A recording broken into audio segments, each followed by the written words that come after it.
الحمد لله وحده والصلاة والسلام على من لا نبي بعده أما بعد فأعوذ بالله من الشيطان الرجيم بسم الله الرحمن الرحيم وتمت كلمة ربك صدقا وعدلا لا مبدل لكلماته وهو السميع العليم. وعن كعب بن مالك رضي الله تعالى عنه قال رسول الله صلى الله عليه وسلم ما ذئبان جائعان أرسلا في غنم بأفسد لها من حرص المرء على المال والشرف لدينه رواه الترمذی. محترم حضرات، یہ سورہ الانعام کی ایک آیت میں نے تلاوت کی اور ایک حدیث ترمذی کی. اس آیت میں اللہ تعالیٰ نے فرمایا وَتَمَّتْ كَلِمَةُ رَبِّكَ صِدْقًا وَعَدْلًا، اور تیرے رب کی بات پوری ہے اور پوری ہونے والی بھی ہے، سچائی کے لحاظ سے بھی اور عدل کے لحاظ سے بھی. سب سے زیادہ سچائی کی بات اور سچ بات اللہ کی ہے، اور سب سے زیادہ عدل کی بات اللہ کی ہے. لا مبدل لکلماتہ، اللہ کے احکام کو اور اللہ کے وعد وعید کو کوئی تبدیل نہیں کر سکتا. وہ السمیع العلیم، اور اللہ سب کچھ سننے والا اور جاننے والا ہے.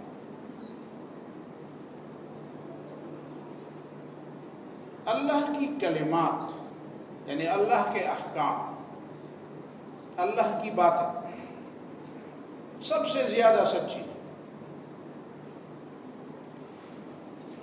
مسلمان کو تو اس پہ ایمان ہونا چاہیے. جو غیر مسلم ہے اسے ایک چیلنج ہے کہ چلو اس کو جھوٹ ثابت کر دو، اور ابھی تک تم جھوٹ ثابت نہیں کر سکے اللہ کی کسی بات کو.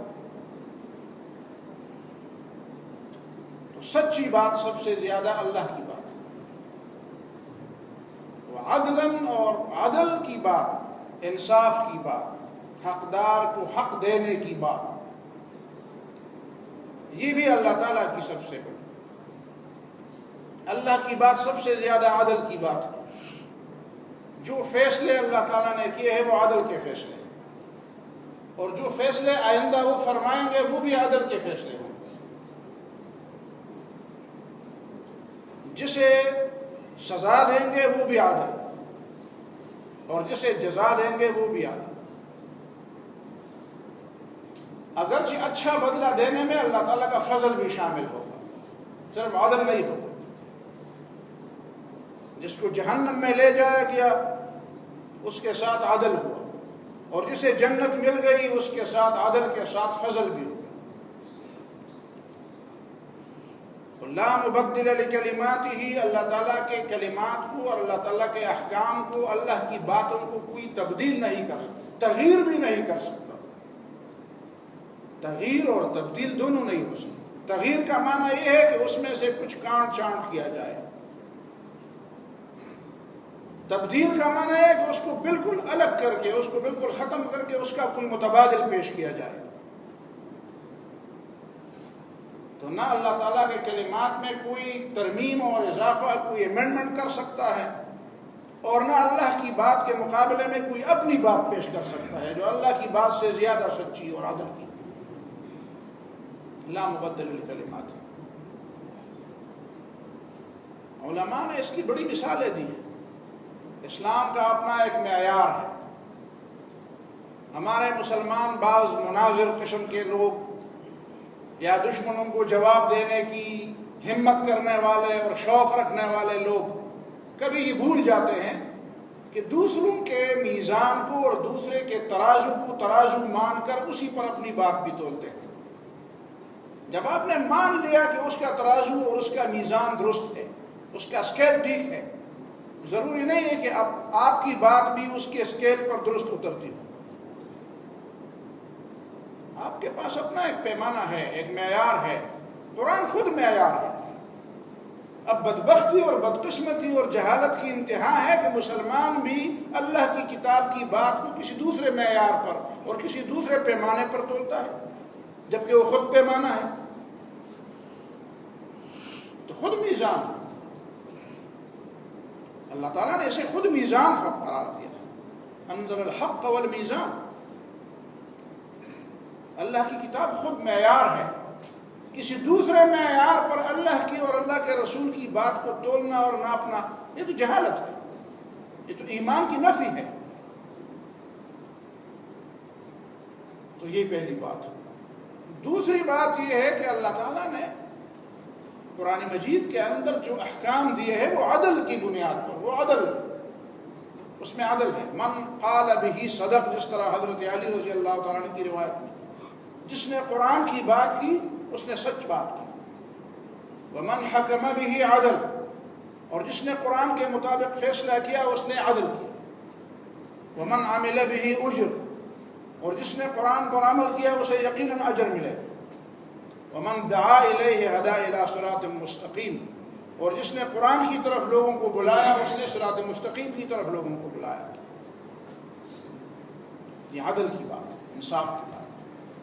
کسی زمانے میں کوئی تھا عقل زدہ، جس طرح ہمارے زمانے میں عقل زدہ کہتے ہیں، عقل گزیدہ، عقل گزیدہ، جس طرح مارگزیدہ کہتے ہیں، مارگزیدہ جس کو سانپ نے ڈس لیا، اسی طرح کچھ لوگ ہر زمانے میں ملتے ہیں جن کو عقل نے ڈس لیا ہوتا ہے، اسے پتہ نہیں ہوتا، وہ سمجھتا ہے کہ میں بڑی چیز ہوں،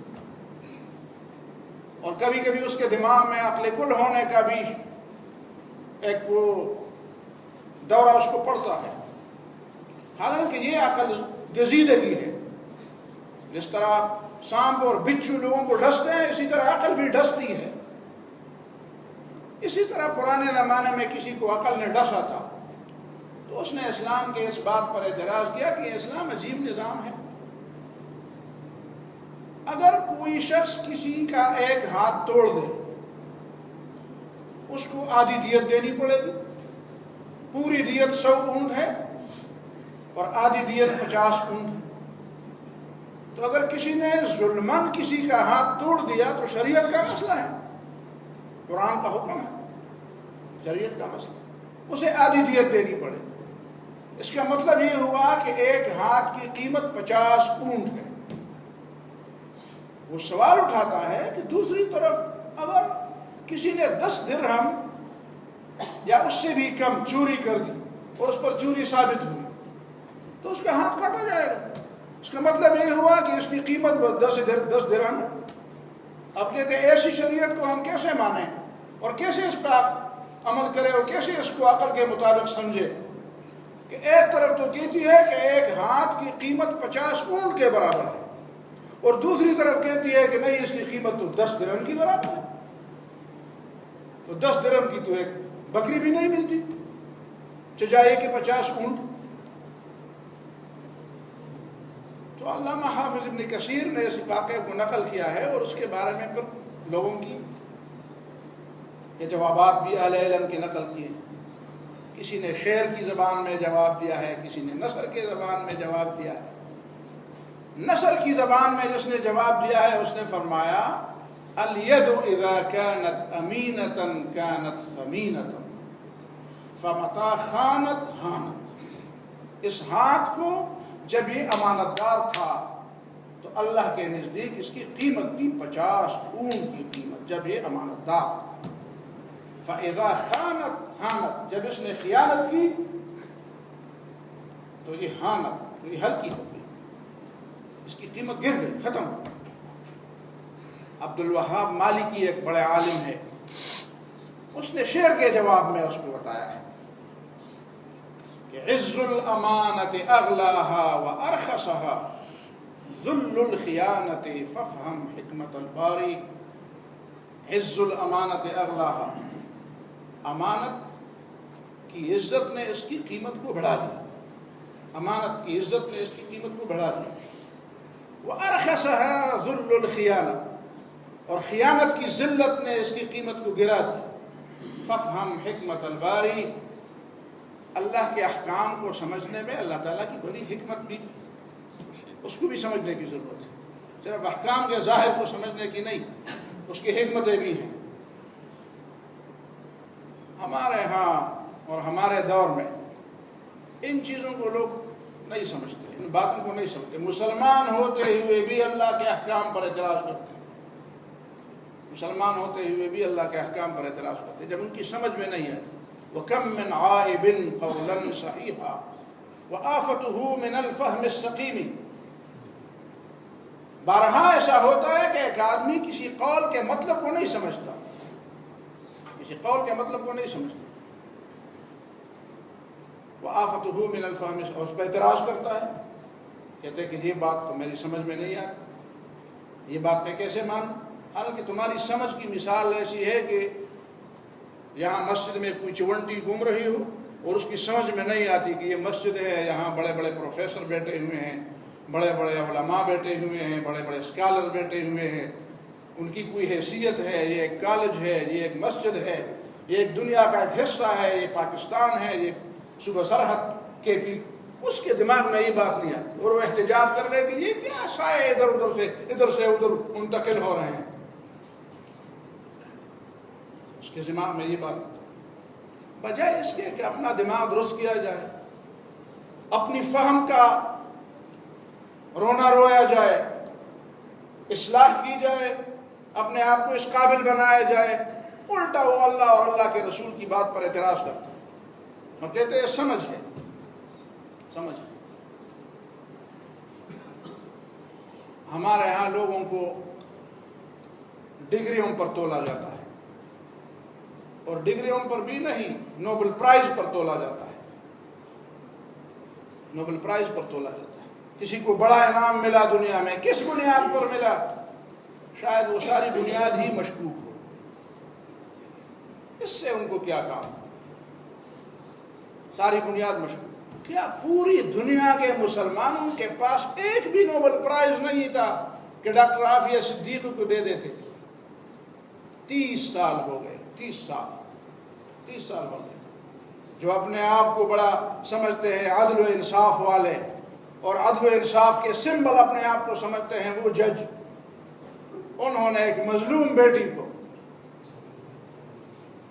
80 سال سے زیادہ سزا سنائی، کسی نے نہیں کہا یہ ظلم ہے، کسی مسلمان نے اس کو نوبل پرائز نہیں دیا، نہیں وہ تو ہے۔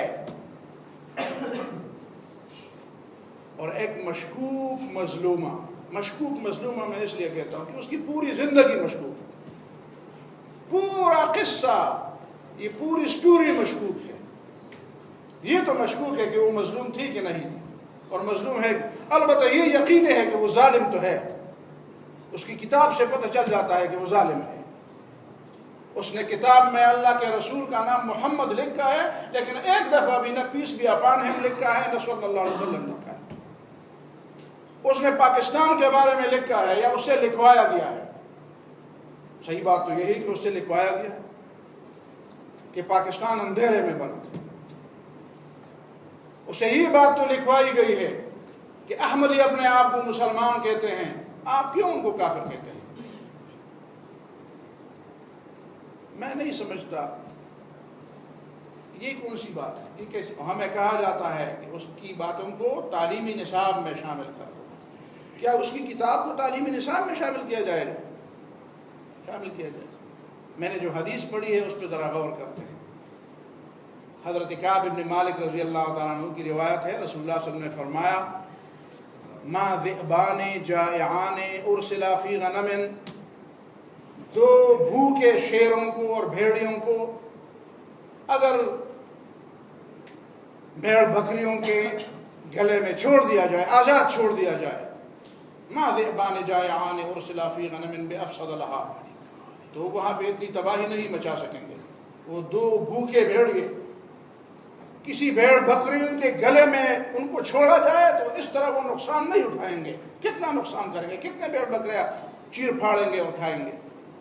اس سے زیادہ نقصان دو چیزیں انسان کو اور مومن کو دیتی ہے، وہ کیا ہے؟ من حرص المرء علی المال والشرف لدینہ، کہ ایک انسان کی یہ حرص اور اس کی یہ ہوس اور یہ لالچ، کاش مجھے اتنی دولت، اتنا مال اور اتنی دولت ملے اور مجھے اتنے بڑے بڑے عہدے ملے.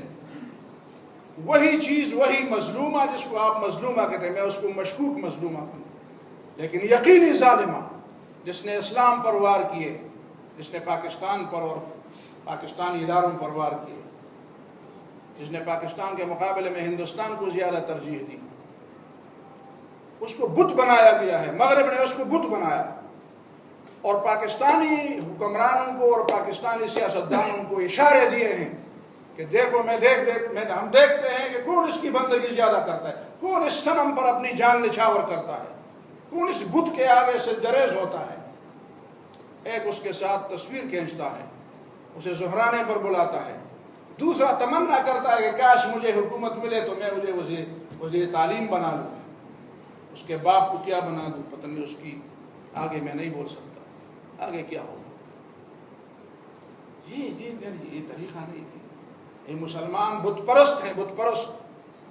ابھی تک مسلمان نے کلمہ تو پڑھا ہے. اقبال نے بہت خوب فرمایا تھا، اقبال نے بہت خوب، تو عرب ہو یا عجم ہو تیرا لا الہ الا لغت غریب جب تک تیرا دل نہ دے گواہی. تو عرب ہو تب بھی تو لا الہ الا اللہ کو نہیں سمجھا، تو عجم ہے تب بھی تم نے لا الہ الا اللہ کے مطلب کو نہیں سمجھا، اس لیے کہ تیرے دل نے اس بات کی گواہی نہیں دی. تو زبان پر لا الہ الا اللہ کہتا ہے، تو نمازیں بھی پڑھتا ہے، اسی وجہ تو نمازوں کے بارے میں بھی وہ کہتا ہے کہ میں جب جو سر بسجدہ ہوا کبھی تو زمین سے آنے لگی صدا. تیرا دل تو ہے صنم آشنا، تو ہر صنم، اور خاص کر مغرب سے جو صنم، مغرب سے جو بت بنا کے یہاں پہ لایا جائے، مغرب میں جو بت بنائے گئے ہیں اسی بت کو ہمارے سامنے جب لایا جاتے، اس بت کے سامنے سے گریز ہو جاؤ. آپ عربی زبان کو جانتے ہیں تو عربی زبان میں جتنے بت تھے نا سارے عورتوں کے نام پر، اسی وجہ سے صنم کو بھی عورت کے لیے بولا جاتا ہے.